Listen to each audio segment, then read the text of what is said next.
Hello, good morning! Today gagawa tayo ng bibingka or rice cake at yung ating buko pandan drink.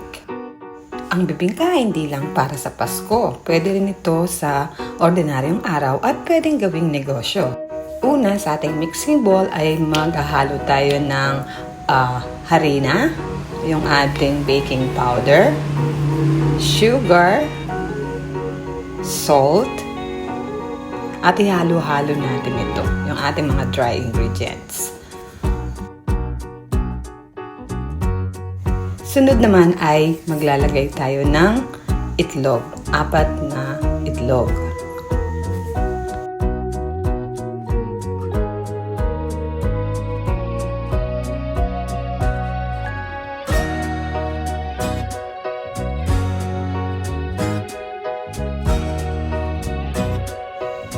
Maglalagay din tayo ng melted butter.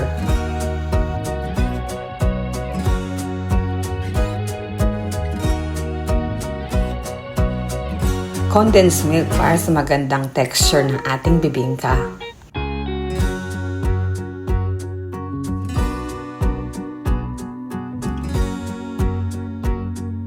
At syempre, para mas malinam ng ating bibingka ay maglalagay tayo ng coconut milk.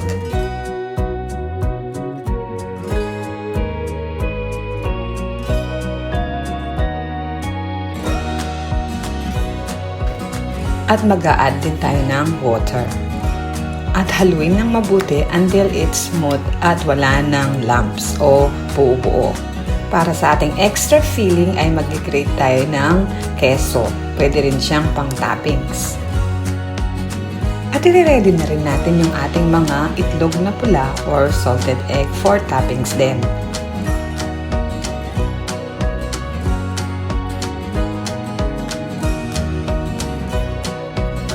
At gagamit din tayo ng dahon ng saging. Para maging pliable at maalis yung impurities niya ay isasalang natin siya sa stove ng sandali lang. Then punasan para mas maging malinis. Ngayon, ready na tayong mag-umpisa ng pagbe-bake ng ating bibingka.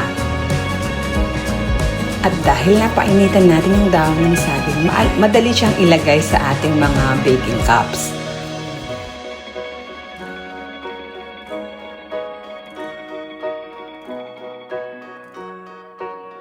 At pag nalagyan na lahat ng dahon ng saging, una mong ilalagay yung cheese o yung buko. O kung ano man ang gusto mong maging laman ng iyong bibingka. Then, magme-measure ka lang ng 1 cup ng butter or yung mix mo at ilagay sa iyong mga baking cups.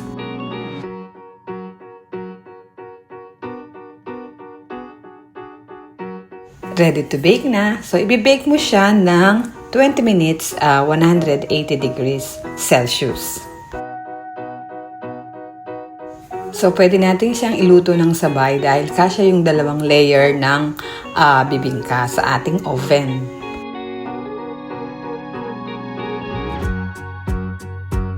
After 15 minutes, pag nag-rise na yung iyong bibingka, ilagay mo na yung iyong toppings.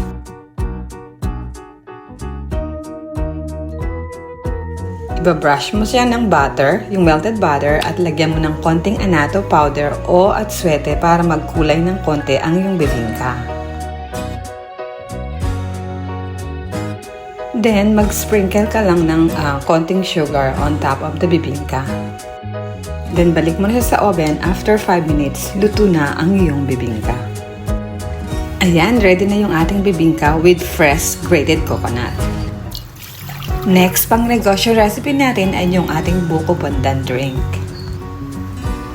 Unang gagawin ay magmi-mix tayo ng 4 cups ng plain water at yung ating powdered gulaman. Haluin siyang mabuti para ma-dissolve yung ating gulaman.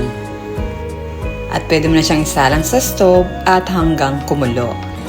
Next step ay isasalin natin yung ating pinakuluang gulaman sa ating tray para lumamig.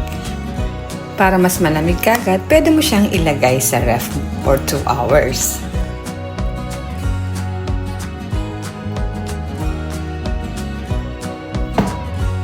At pag matigas na at ready na yung ating gulaman, gumamit ka ng pangkayod ng buko para mas red yung gulaman. Or kung gusto mo naman ay pwede mo rin siyang i-dice ng square.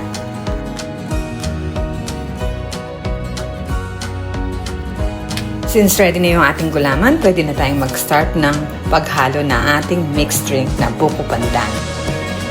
Gamit ang malaking kaldero o pot ay ilalagay na natin yung ating mga ingredients. Una, yung ating young coconut meat at yung ating sabaw ng buko. Fresh na buko yan na binili ko sa palengke. Then, maglalagay din tayong part ng gulaman. Isang lata ng evaporated milk. Isang Nestle cream. Since wala tayong makitang pandan leaves, magpe-flavor muna tayo ng ating pandan flavoring. Isang lata ng condensed milk, 4 cups ng water at sugar to taste. Haluin mabuti yung ating mixture hanggang malusaw yung ating sugar. Then, mag-prepare na tayo ng ating container like yung 16 ounce na cup. Lalagyan natin siya ng mga gulaman.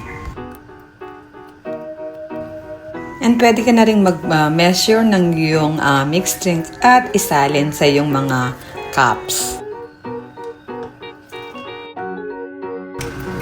Repeat the process hanggang mapuno lahat ng iyong mga cups.